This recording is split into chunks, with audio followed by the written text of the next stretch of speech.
ఇకపై fun bucket భార్గవ్‌కు 20 ఏళ్ల jail శిక్ష తప్పదంటారా?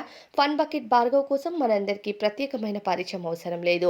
యూట్యూబ్‌లో ఫన్ బకెట్ అనే ఒక కామెడీ షో ద్వారా ఆయన కామెడీతో మనల్నందరినీ నవ్వించి ఫన్ బకెట్ భార్గవ్‌గా సక్సెస్ అందుకున్నారు. ఆ తరువాత టిక్‌టాక్, యూట్యూబ్, ఇన్‌స్టాగ్రామ్ ఇలా అన్ని చోట్ల ఆయన కామెడీ స్కిట్‌లను షేర్ చేస్తూ జనాలను నవ్విస్తూ తక్కువ టైంలోనే ఫన్ బకెట్ భార్గవ్‌గా ఎదిగాడు.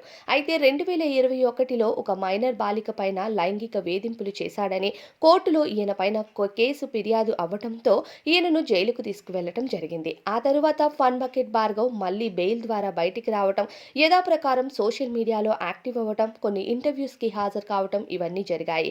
కానీ ముందున్నంత క్రేజ్ మాత్రం ఇప్పుడు లేదనే చెప్పాలి.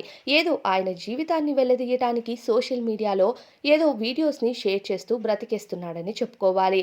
అయితే ఈ కేసు 4 ఏళ్ల పాటు కంటిన్యూ అయింది. ఫన్ బకెట్ భార్గవ్ తక్కువ టైంలోనే క్రేజ్‌ని సంపాదించుకోలేదు. ఎక్కడో మారుమూల గ్రామంలో పుట్టి ఆ తరువాత హైదరాబాద్ వెళ్లి ఎంతో కష్టపడి సక్సెస్ అందుకున్నాడు. కానీ ఈయన సక్సెస్ ఎంతవరకు వెళ్ళిందంటే సినిమాల్లో అంటే దాదాపు 10, 15 సినిమాల్లో కామెడీ చేసేంత సక్సెస్ వచ్చింది. కానీ సక్సెస్ రాగానే యాటిట్యూడ్ రావటం, అమ్మాయిలను నచ్చినట్లు మెసేజ్‌లు చేసి మాట్లాడటంతో ఇక ఈయన చాప్టర్ క్లోజ్ అయిందనే చెప్పాలి. 4 ఏళ్ల పాటు కోర్టులో కేసు నడవటం, అది నిన్న జనవరి 10న పాస్కో యాక్ట్ కింద ఈయన పైన కేసుని నమోదు చేశారు.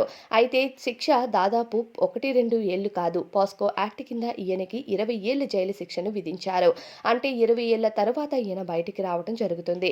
పాస్కో యాక్ట్ కింద జైల్లోకి వెళ్లిన ఏ ఒక్కరూ కూడా బెయిల్‌తో మళ్లీ రావటం అంత సాధ్యం కాదనే వార్తలు కూడా వినిపిస్తున్నాయి. మరి ఫన్ బకెట్ భార్గవ్ పైన విధించిన ఈ శిక్షపై మీ అభిప్రాయం కామెంట్ చేయండి.